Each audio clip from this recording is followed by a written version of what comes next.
The appetizer comes from Mise en Place in Tampa, Florida.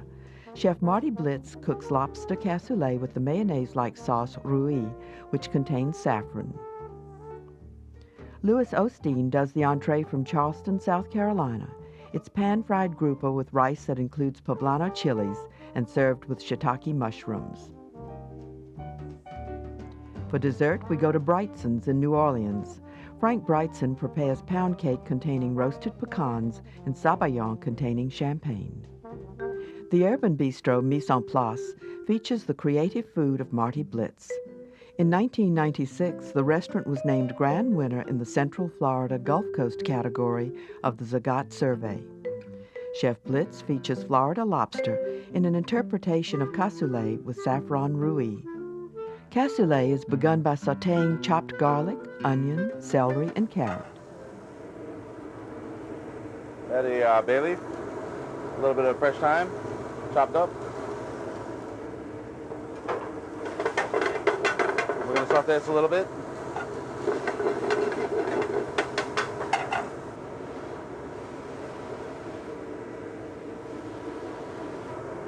Okay, we'll add our tomato paste.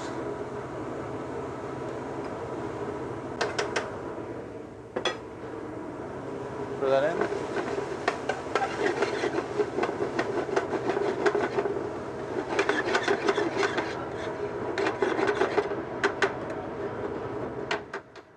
This mixture cooks for about 5 minutes.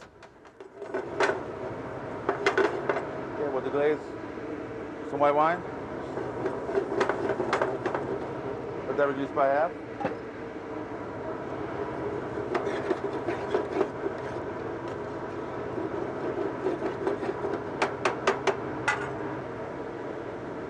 Look at our lobster stock.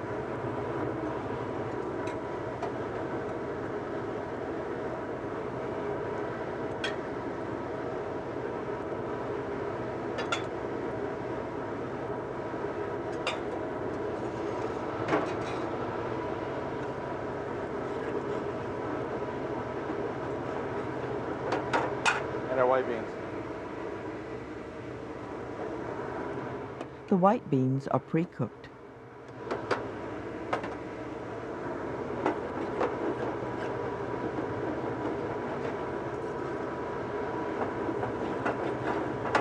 Okay, we're going to cook this till it kind of slightly thickens. While it's cooking, we're going to make the rouille. It starts with 2 eggs. A little bit of cayenne pepper.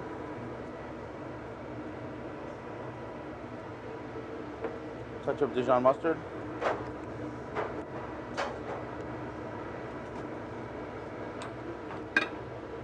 A lemon.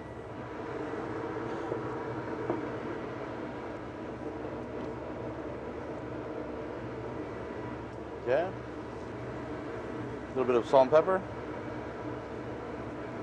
And a little fresh garlic. All right. Okay.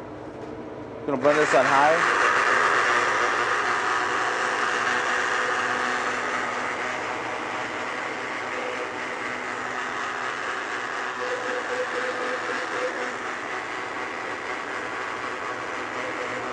We'll slowly add the oil.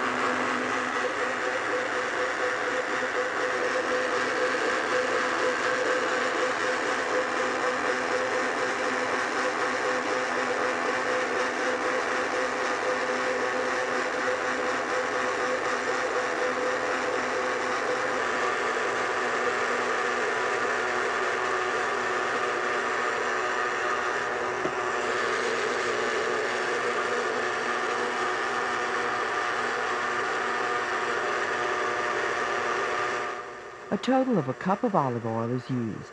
Then a pinch of saffron, which has been dissolved in hot water, is added. Then we'll add saffron.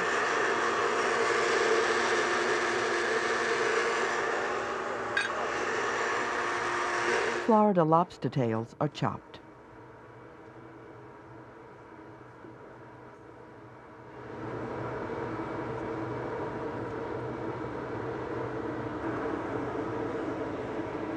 Lightly season the lobster. A little salt, pepper, garlic.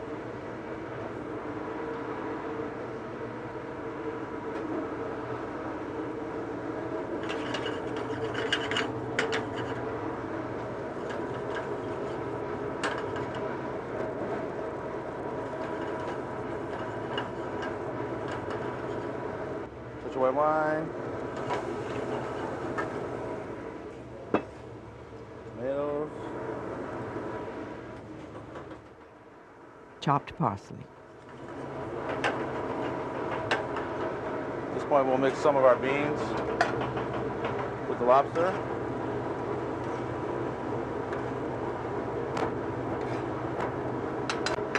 Complete the dish. A little more stock.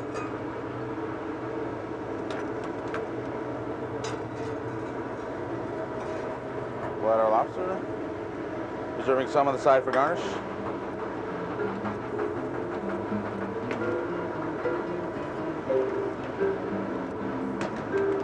Season with a little salt and pepper.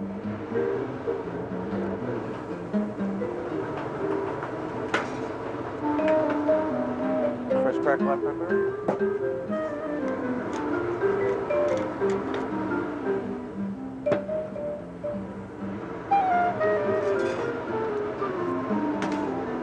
Touch of whole butter.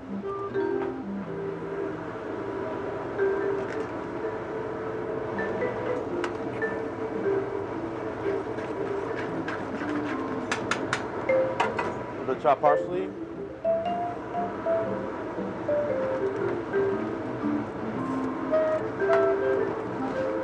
Put the cassoulet in a large bowl.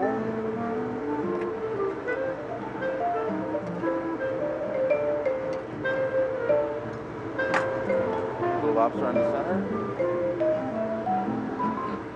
The chopped tomato.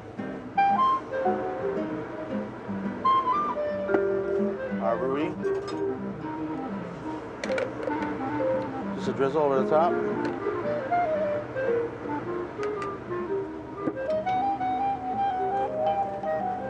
A couple crostinis on the side.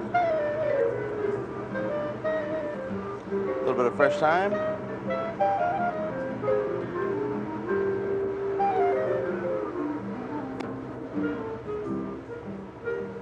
little bit of parsley on top.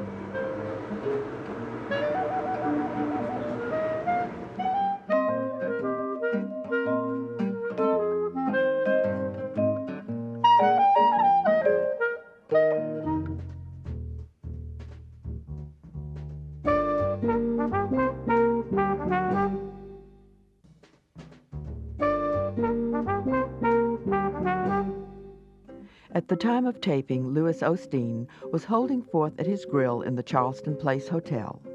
He has since opened a 115-seat restaurant in Charleston and plans another operation in Charlotte, North Carolina. He shows an affinity for Southern cuisine with grouper and rice with poblano peppers. Well, the first thing we do is we put a little butter in the pan to warm, with which we're going to saute the rice. Turn that up. Let that melt. I may have put a little bit too much. Usually when I air with butter, it's on the side of excess. Funny how that works. We just fed some butter to the fire. That's good. All right. We're going to have that. We're going to put in the shallots.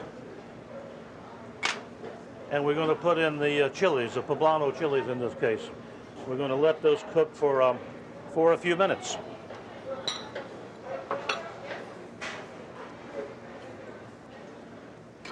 We will give them a stir.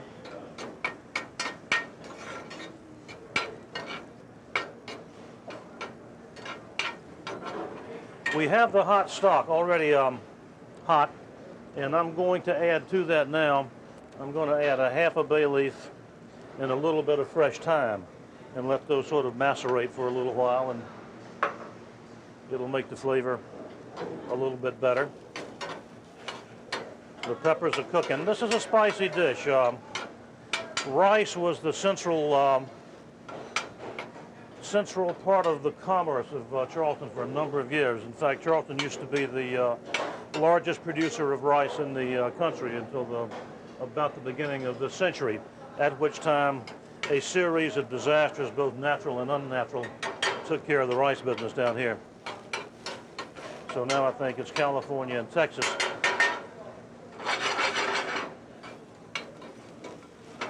There's only one producer of Carolina Gold a small farm in South Carolina that makes the old rice the old way. All right, that's cooked. Now we're going to add the rice. And we're going to stir the rice, coat it well.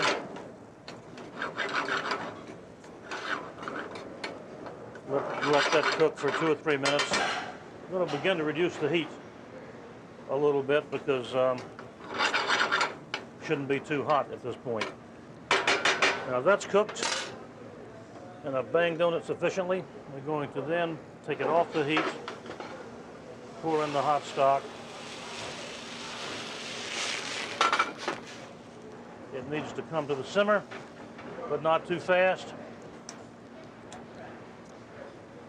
Be tasted for salt, tasted for pepper, and at this point we're going to sprinkle in just about a half cup of vermouth, just for its perfume.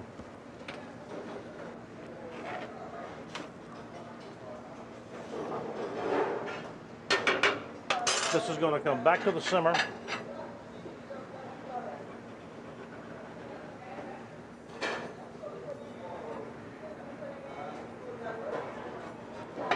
We're going to cover it and put it over here on very low heat. This could also go in the oven, but on the top of the stove, I tend not to forget about it quite so much. Now the grouper. The grouper is a wonderful fish. It's a big white fish.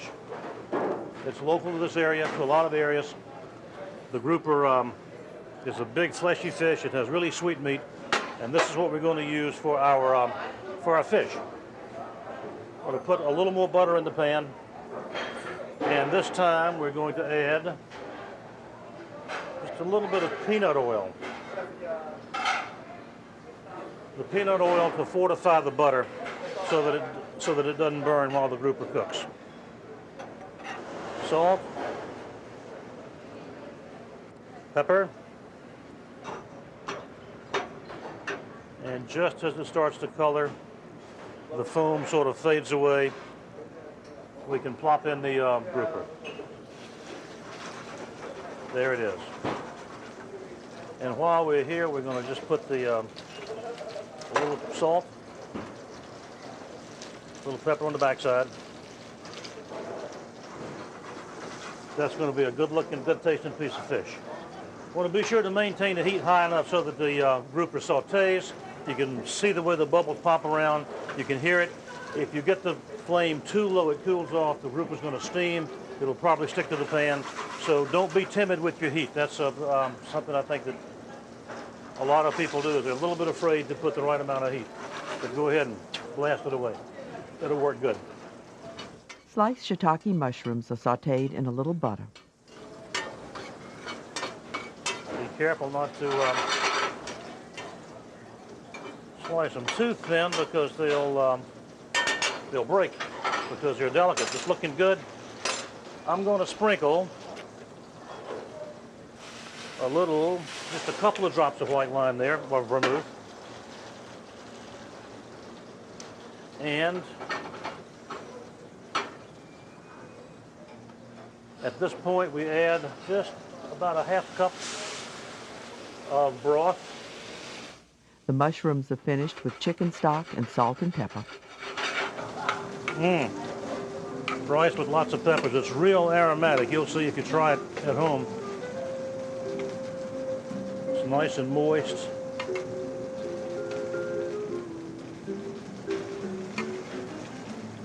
I guess you put as much or a little as you like. Next, we take the grouper out. Put it right on the pan, or right on the towel there just for a second, just to take any pan grease off that we don't want to have on the plate. Put the grouper like so. This is just a little bit of sauce that goes on just around the edges.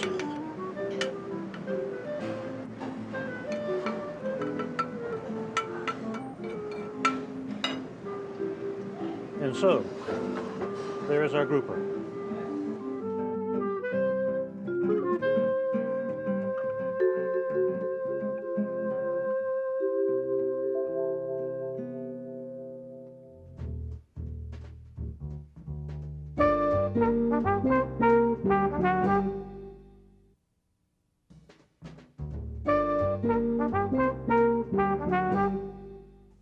Frank Brigtsen is one of New Orleans' premier chefs. His modest restaurant at the River Bend is home to some of the most creative Creole Cajun-based food in the area. He is a perennial nominee for the Beard Society's Best Chef Southeast and shows why with this dessert, pecan pound cake and sabayon. And we're going to make our pound cake first. We're going to start by mixing our wet ingredients in this bowl. We add some milk, 3 eggs, vanilla extract, and then lightly combine these.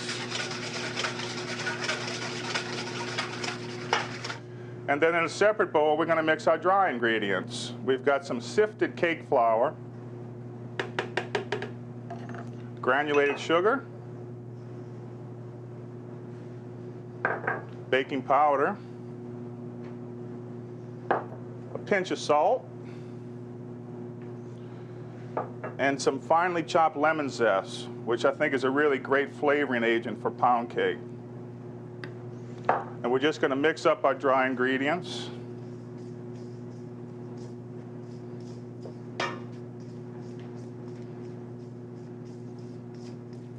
Once the dry ingredients are combined, we're going to add some softened, unsalted butter. I'm going to add this in small batches.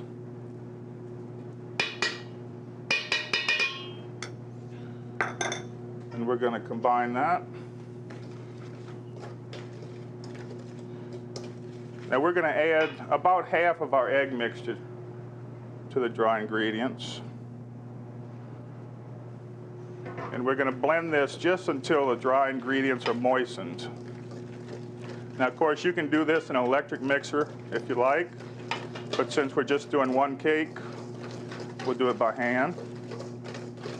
You can see the egg mixture is absorbing all the flour and dry ingredients. Whip that butter a little bit. And we'll add the rest of our egg mixture in 2 batches. About another half. And then you want to whip the eggs between each addition.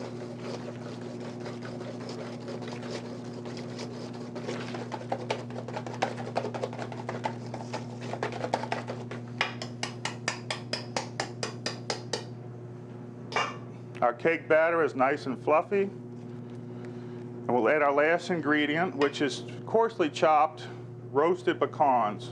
Always roast your pecans when you're doing a recipe like this because it really brings out the flavor. Just fold the pecans in. The loaf pan is buttered and floured. Bake at 350 degrees for about an hour. Halfway through baking, cover the pan with foil.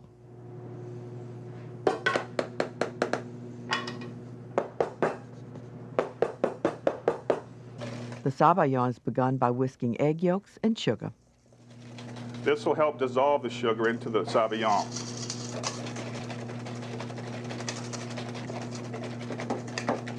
And you can see how the egg yolks have gone from a deep golden color to a pale yellow. That's what you're looking for. Now we're going to add our champagne.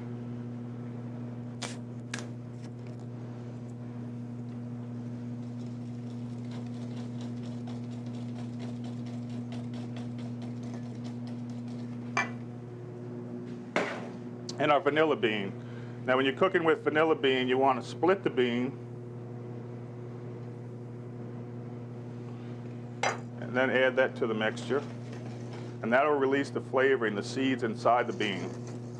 We'll get this combined. And then this mixture cooks over a double boiler until it becomes thick and frothy.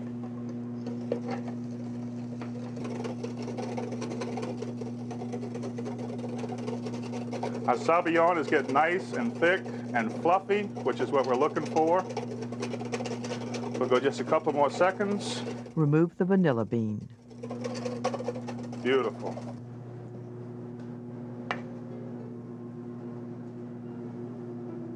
Nice and fluffy. And you can use whatever berries you find that are in season. Today we have strawberries and raspberries. I like to slice the strawberries.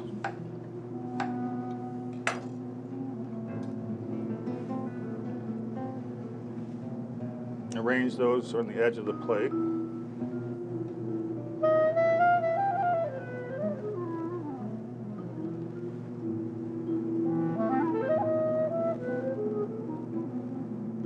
Fresh raspberries also garnish.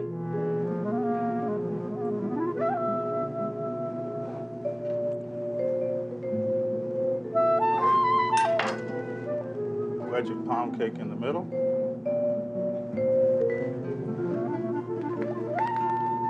For garnish, we'll drizzle the berries with a little creme fraiche. And on the pound cake as well. Fresh mint.